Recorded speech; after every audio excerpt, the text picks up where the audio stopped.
नसीब का खेल। कई सालों पहले तीन दोस्त हुआ करते थे। दीपक, राजू और श्याम, ये तीनों के नाम थे।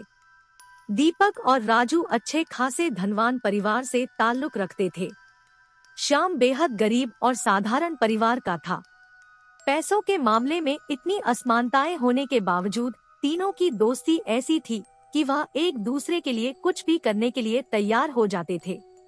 दोनों धनवान दोस्तों ने अपने गरीब दोस्त की परिस्थिति बदलने के लिए उसकी कई बार मदद की थी, लेकिन उसकी परिस्थिति में कोई भी बदलाव नहीं होता था।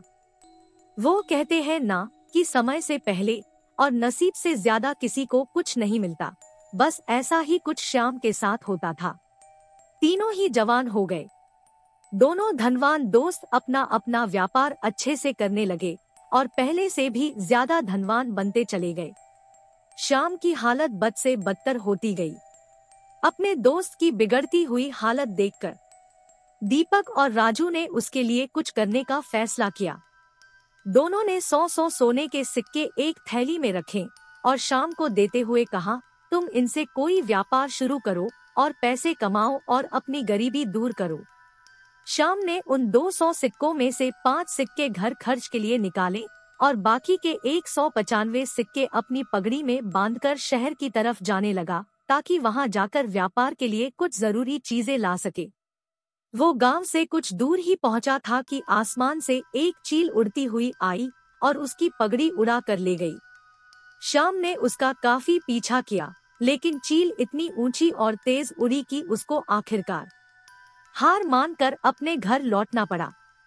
कुछ दिन बीतने के बाद जब दीपक और राजू श्याम की हालत का जायजा लेने के लिए उसके घर गए, तो उन्हें श्याम की हालत में रत्ती भर का भी फर्क नजर नहीं आया। पूछने पर श्याम ने सारी हकीकत दोनों को बता दी। राजू को उसकी बातों पर भरोसा नहीं हुआ, लेकिन दीपक ने उसका विश्वास कर लिया। दीपक ने फिर से उसे 200 सोने के सिक्के दिए और बोला, फिर से कोशिश करो। दीपक और राजू के जाने के बाद श्याम ने सोचा कि अभी काफी रात हो गई है, इसलिए सिक्कों को कहीं छुपा देता हूँ ताकि कोई चोर उन्हें चुरा ना सके। कल शहर जाकर कोई धंधा शुरू करूँगा। उसने उन सिक्कों को अपने घर में रखी भूसे की एक टोकरी में छुपा दिया। श्याम सुबह नींद से जागा और सीधा उस भूसे की टोकरी की तरफ गया जहाँ उसने सिक्के छुपाए थे। उसने घर में काफी ढूंढा, लेकिन उसे वह भूसे की टोकरी कहीं नहीं दिखाई दी। उसने अपनी माँ से पूछा तो माँ ने बताया कि उसे सब्जी खरीदनी थी और घर में पैसे नहीं थे, इसलिए उसने उस भूसे की टोकरी के बदले सब्जी खरीद ली। श्याम आखिर करता भी क्या, वह अपनी किस्मत को कोसता रह गया।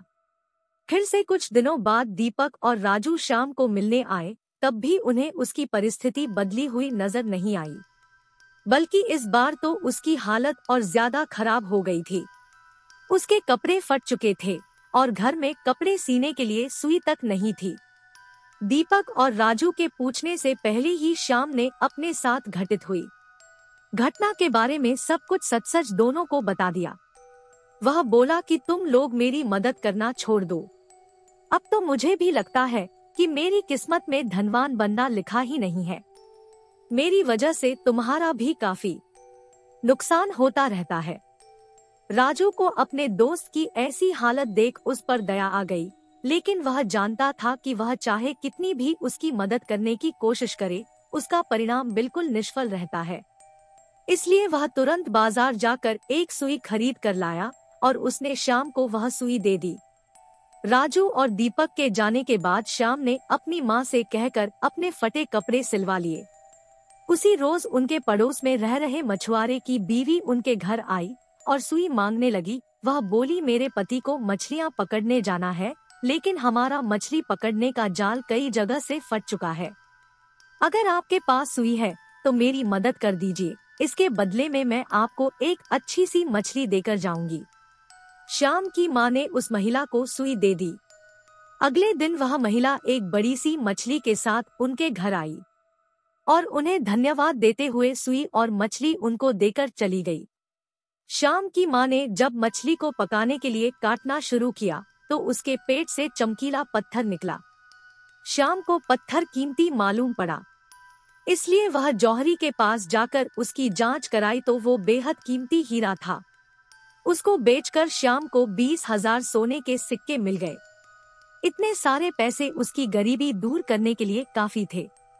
उन पैसों से उसने अपने लिए एक अच्छा घर खरीदा और काफी सारी खेती करने लायक जमीन और एक बगीचा भी। साथ में कई सारे गाय भैंस खरीदी ताकि दूध का व्यापार शुरू कर सके। हमेशा की तरह कुछ दिनों बाद जब उसके दोनों दोस्त राजू और दीपक उसे मिलने आए तो उसकी बदली हुई परिस्थिति देखकर दोनों दंग रह गए।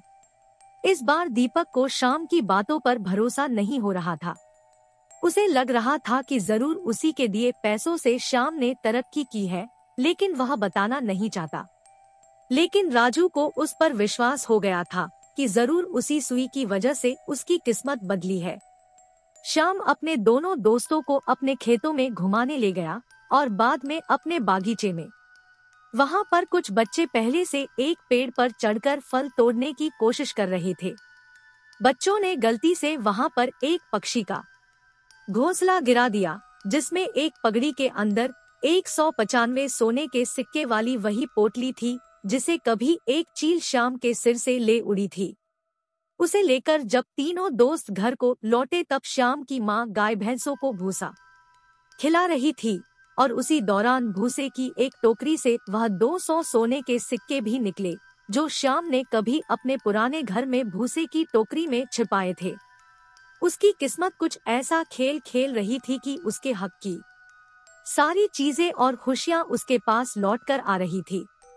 नसीब चमकने की वजह से श्याम तो खुश था ही, लेकिन उससे भी ज्यादा खुश थे उसके दोनों अच्छे और सच्चे मित्र